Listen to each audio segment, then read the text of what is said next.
Hello and you're welcome to the Big Tech Show with me, Adrian Weckler, the tech editor of the Irish and Sunday Independent. This week we're talking about the tech that can get you into a pub or a restaurant like a QR code. Now, I'm joined by one person who's actually in Denmark where this is happening at the moment, and then another person to talk about the technology here at home. Zoe Healy Jensen, consultant, freelance consultant for events and other stuff. You're welcome to the podcast. Where are you in Denmark? So I'm on the west coast of Denmark in Esbjerg. With my husband, we moved from Dublin late last summer to come here.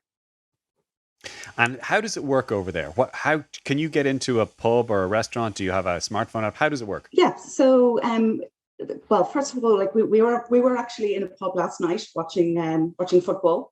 And well, listen, sorry, deep commiserations. I hope you do understand that almost all of Ireland was shouting in your corner. I believe so. Yes. Lots of support for the Danish team, I think, as well, after everything that they've been through. And great performance. And also, by the way, just a side note, the English can never complain about anybody else diving or cheating ever again. But listen, we're not going to get into that in this podcast. So you said you were out last night. So how it works here is we have what they call a Corona Pass app, which is currently being used within Denmark and was launched by the government here on the 28th of May. Now, that is superseding what already existed, which was it would be their equivalent of it's a health service app, which was already, giving people information about their vaccine notifications and things like that. So if you wanted before the 28th of May, they had this already in place. But this Corona Pass app, the special thing about it is this QR code.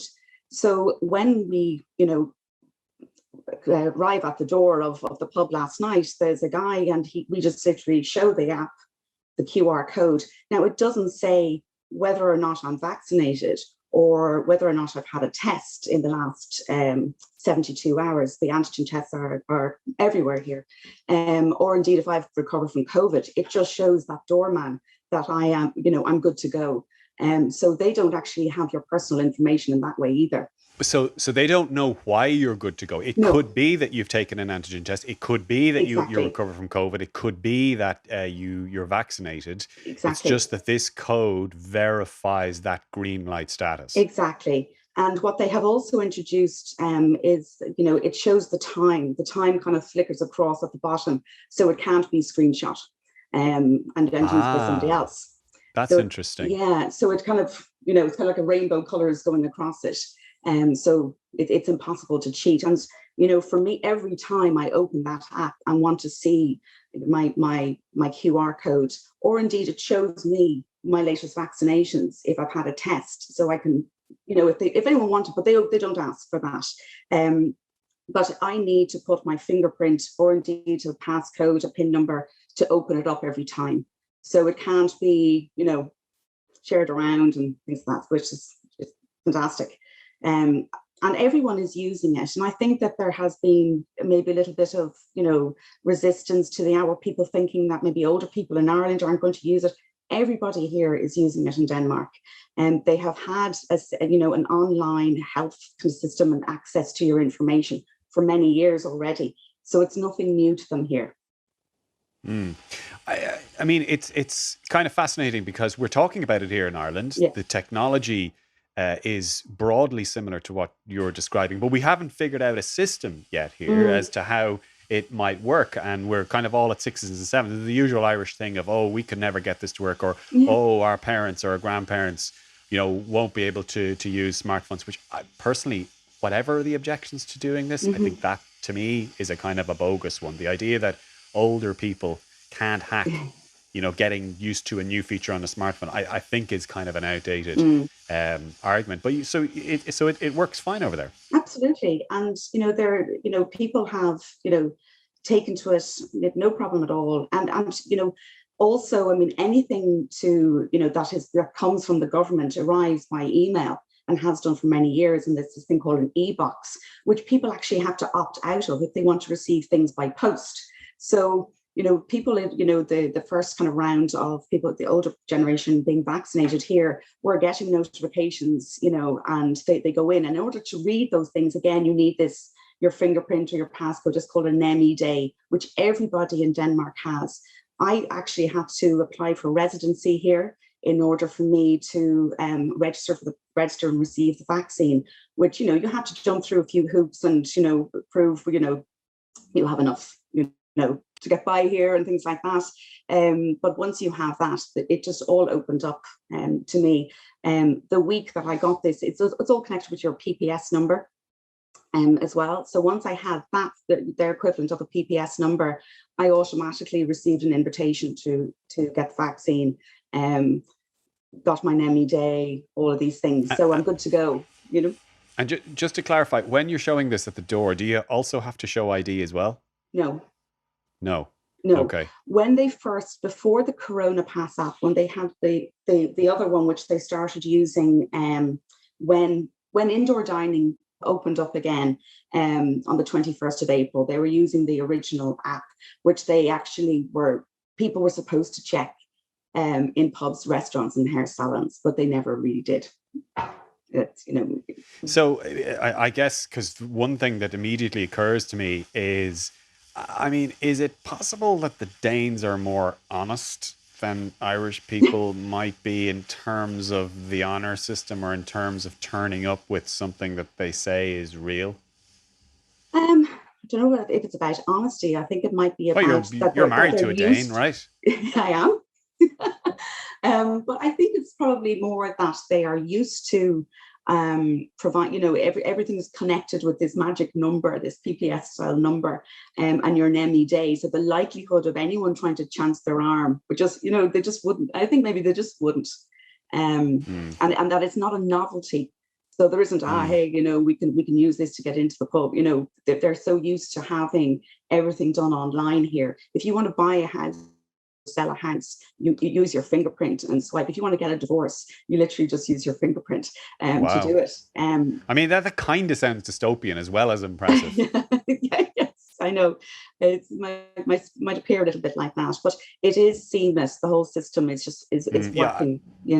Going back to my earlier cynicism, I suppose when you talk about fingerprints and QR codes, I suppose the big doubt that comes into our minds here in Ireland is that we just assume, it's like nuclear power, we assume that we just balls it up, that we wouldn't be able to do it properly. We assume that the Danes and the Germans and maybe even the Brits, can do stuff like that properly, but that we'll somehow make a hash of it, Yeah.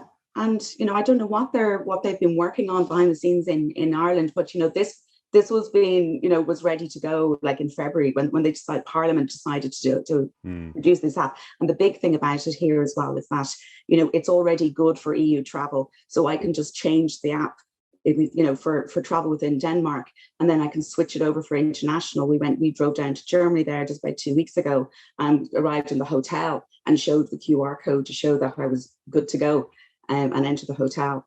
God, I love the European Union sometimes. I really do. I love that element of the EU. I wish we had more of it. Martin, let me bring you in here. Martin Meany, a journalist, and you run Goost.ie as well. It's been quite a journey for the old QR code, hasn't it? Yeah, no, I'm listening that they're having in Denmark as well, because I'm flying out at 6 a.m. on the 19th of July to Germany, and I just don't have the faith in the system I'm gonna have a nice smooth transition at all. But God, QR codes, I've been championing them for years. I love them. Like, it's, I used to be kind of in marketing as well, and you see this kind of, it's the bridge between the analog world and digital world, and it's such a, there's similar things like NFC tags, but because you can't really see NFC tags, they're not as user friendly.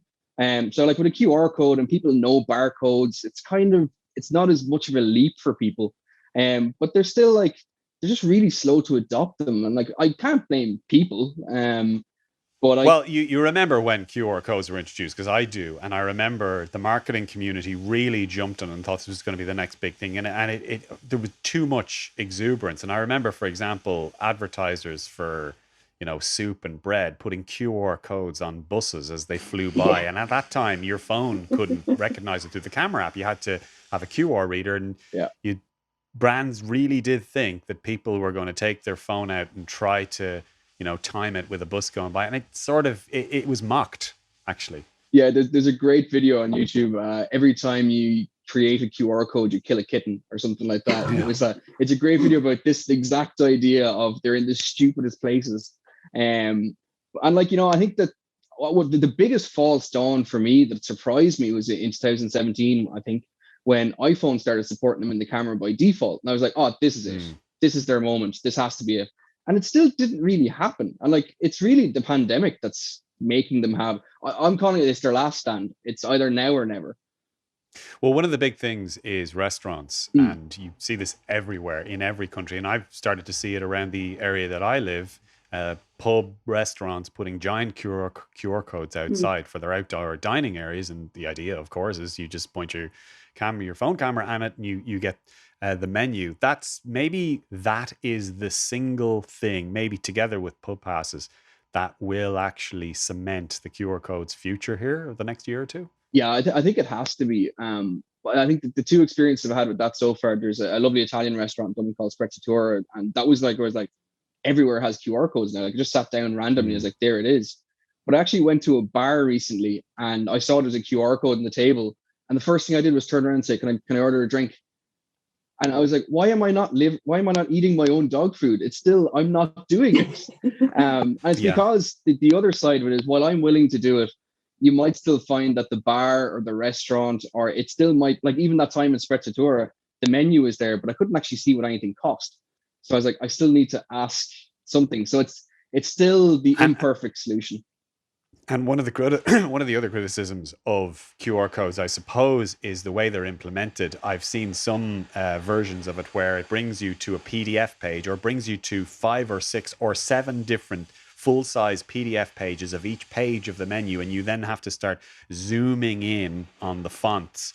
And it's kind of the version of us old people, in regular restaurant with a regular menu with a tiny 9-point font, taking out our smartphone flashlights to read the text. It becomes a very awkward thing, especially if you're dealing in the likes of PFs. There's also the issue that I suppose it officially formalizes us all now looking at our phones when we go into a restaurant as part of the process, rather than just creeping up and that's something we sorted it. Now, actually, you look around now, everybody's looking at their phone.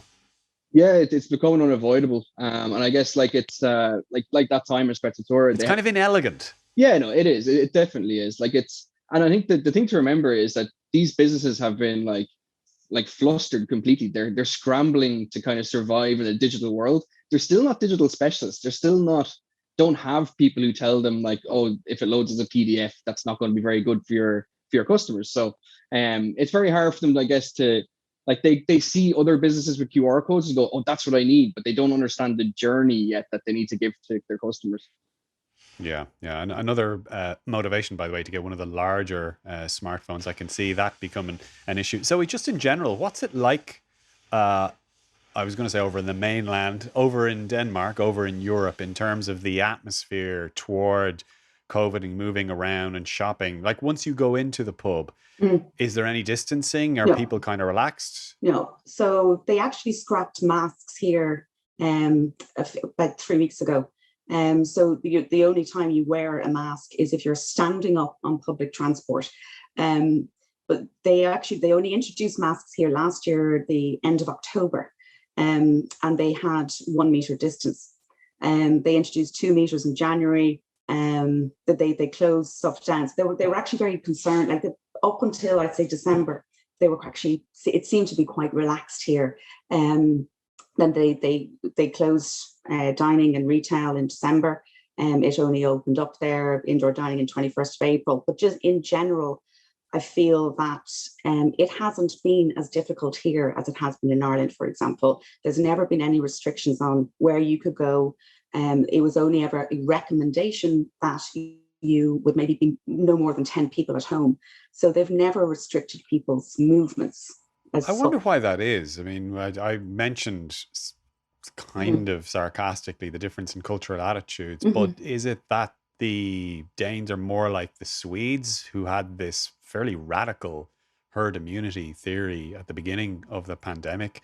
Is it that they're more self-restrained and they believe more in effective personal responsibility. Individual Why is it more responsibility. relaxed? I think Yeah. it's more individual responsibility. I think there was also a very strong sense of, Danish people would not be told that they cannot have people in their homes. They will not be told that they cannot move around. It wouldn't have been accepted. Coming here when we did at the end of July, people were absolutely flabbergasted, about the 2 kilometre, 5 kilometre, whatever restrictions that were happening, that was going on in Ireland. Like that would never happen here, was what the response was. People were just really shocked at that. I think as well, there was never as much of a panic and a fear as there was at the initial outbreak. They simply closed their borders. They closed indoor dining and retail. In the middle of March, they opened it up again. They were all open again by May. So there hasn't been as much fear. There was never a worry about the health system, crumbling, cracking under the pressure. So they always had a sense that things were very much under control. They were very concerned in December, and that was to do with the British variant. I think that was the one time that I felt here that that Danes were worried, and the case numbers that were going up. So it is very relaxed here. It feels like it doesn't really. You sometimes feel that it has been almost like an inconvenience. That might sound very mean for me to say, that COVID has been an inconvenience to people's lives, and the wearing of masks, and not being able to go to the pub, and but it is very, people are happy here. They're enjoying the summer, been enjoying the football, gathering together. It's never, it just a different vibe certainly here. It's very interesting the way different countries treat differently. Finally, Martin, do you think that we will successfully adopt a pub pass or a QR code to get us into things? I've just had my second Pfizer jab, and I'm told by the person jabbing me that I will get an email with a digital code, and that will effectively act as my proof for the time being. Do you think it's going to happen? I'm sure there'll be an attempt made. Let's not forget, this is the same week that we were talking about this digital solution and letters being sent to people to explain that. So it's not, whatever they come up with, like the fact that you have to keep an eye on your mailbox for a posted QR code or something like that to scan with your phone, it couldn't get more Irish than that. Hopefully, like I said, I'm flying out 6 a.m. 19th of July, and I'm nervous about that. Not because of COVID, but because I'm just looking forward to seeing how they make a mess of it. I can already see myself at the German border trying to explain why I have a piece of paper or something like that. So yeah, like we're already going to be late on that front. Like I know that we were kind of getting shamed by the EU during the week that we're late. I guess they did have the HSE thing to blame, I suppose. But yeah, so I suspect that's going to be blamed for an awful lot for an awful lot of time. Yeah, it's our go-to thing now. But okay, well, listen, thank you both very much. Zoe Healy, a freelance consultant for events and communications, Zoe Healy Jensen, I should say, and Martin Meany, a journalist and editor of Goose.ie. And that's all I have time for this week. Thank you very much for putting up, especially seeing as there's power washing going outside, which you will have heard through most of this podcast. So thank you to the neighbours for organising that at the exact same time as the podcast. But for me, Adrian Weckler, tech editor, the Irish and Sunday Independent, that's all we have time for. So we'll talk to you next time. Bye-bye.